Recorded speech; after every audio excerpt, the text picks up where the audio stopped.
Mari kita kembali kepada tahun 1428, Kerajaan Pajajaran. Pada tahun 1428 menjadi awal periode Kerajaan Pajajaran yang beribu kota Pakuan Pajajaran.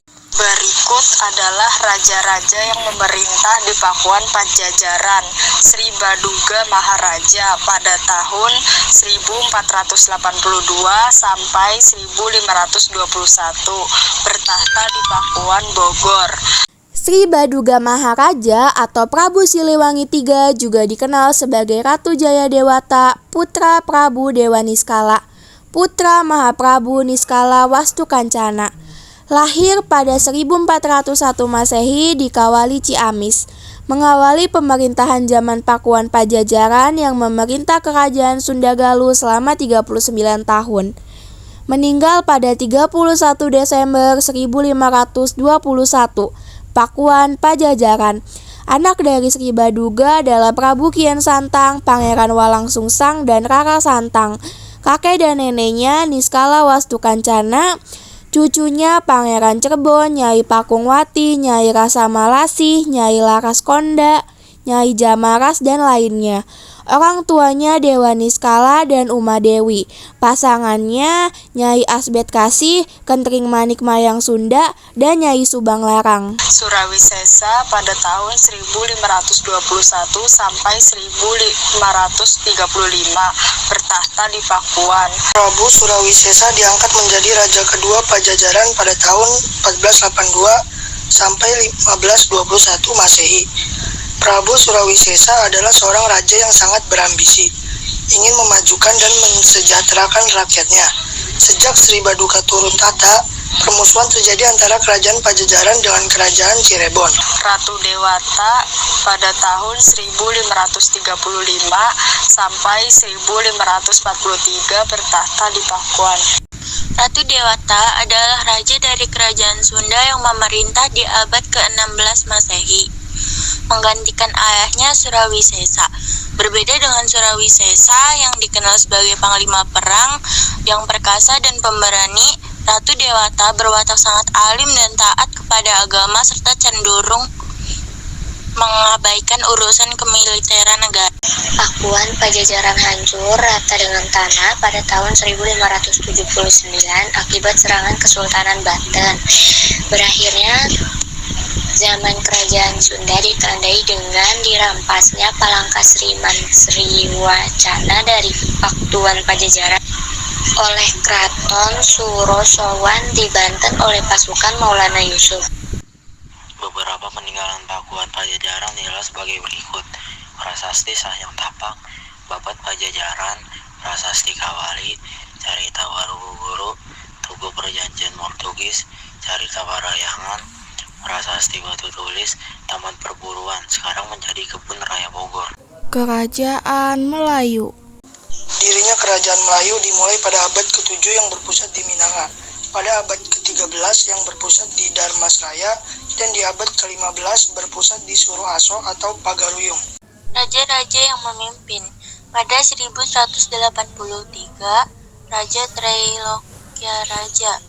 Munculnya Trailokya Raja sebagai seorang maharaja Melayu berdasarkan prasasti Grahi di selatan Thailand yang berangkat tahun 1183 dan selanjutnya dikaitkan dengan nama seorang maharaja Darmasraya tahun 1286.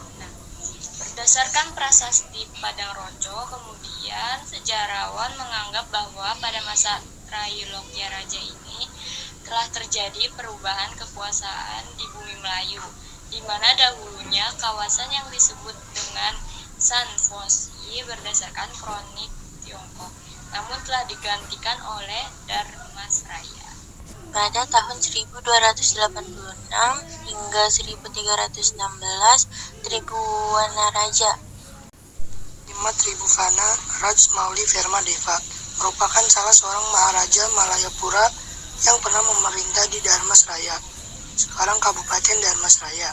Namanya disebutkan pada prasasti Padang Roco sebagai penguasa di bumi Malayu. Sementara jika membandingkan dengan Sulalatus Salatin, terdapat kemiripan namanya dengan tokoh pendiri Singapura, yaitu Si Tribhuwana, sang Nilau utama.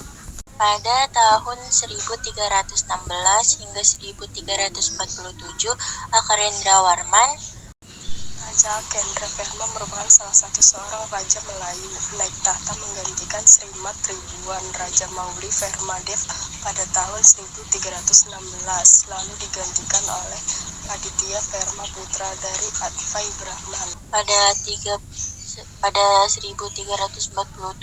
hingga 1375, Aditya Warman merupakan pelanjut dari dinasti Mauli penguasa pada kerajaan Melayu yang sebelumnya beribu kota di Dharmasraya, dan dari manuskrip pengukuhannya ia menjadi penguasa di Malayapura, Suvarnabhumi. Dan pada 1375 hingga 1417, Ananggawarman, nama kecilnya adalah Dewang Pandan Salasi Putra Wana, yang kemudian diberi gelar yang Tuan Maharaja Sakti I atau Tuanku Maharaja Sakti I. Ia adalah menantu dari Ananggawarman atau suami dari Putri Ananggawarman yang bernama Putih Reno Bungsu Silindung Bulan. Ibunya adalah saudara perempuan dari Ananggawarman yang bernama Putih Reno Dewi Sanggowani. Dan pada 1417 hingga 1440, Wijayawarman adalah Raja Minangkabau atau Pagaruyung yang ketiga sesudah Ananggawarman. Nama kecilnya adalah Dewang Pandan Salasi Putra Wana, yang kemudian diberi gelar yang Tuan Maharaja Sakti I atau Tuanku Maharaja Sakti I. Ia adalah menantu dari Ananggawarman atau suami dari Putri Ananggawarman yang bernama Putih Reno Bungsu Silindung Bulan. Ibunya adalah saudara perempuan dari Ananggawarman yang bernama Putih Reno Dewi Sanggowani. Dan pada 1440 hingga 1470, Putih Panjang Rambut. Putih Panjang Rambut II adalah Raja Pagaruyung yang keempat sesudah Maharaja Sriwijayawarman yang dipertuan Maharaja Sakti I Dewang Pandan Putrawana. Ia menjadi ratu semenjak 1441 hingga tahun 1470. Masa akhir kerajaan Melayu sekitar pertengahan abad ke-11 sampai akhir abad ke-14 dan awal abad ke-15. Prasasti dan bukti peninggalan kerajaan Melayu. 1. Prasasti Among Hapsa. 2. Prasasti Mas Jusri. 3. Prasasti Radang Roco. 4. Prasasti Kedudukan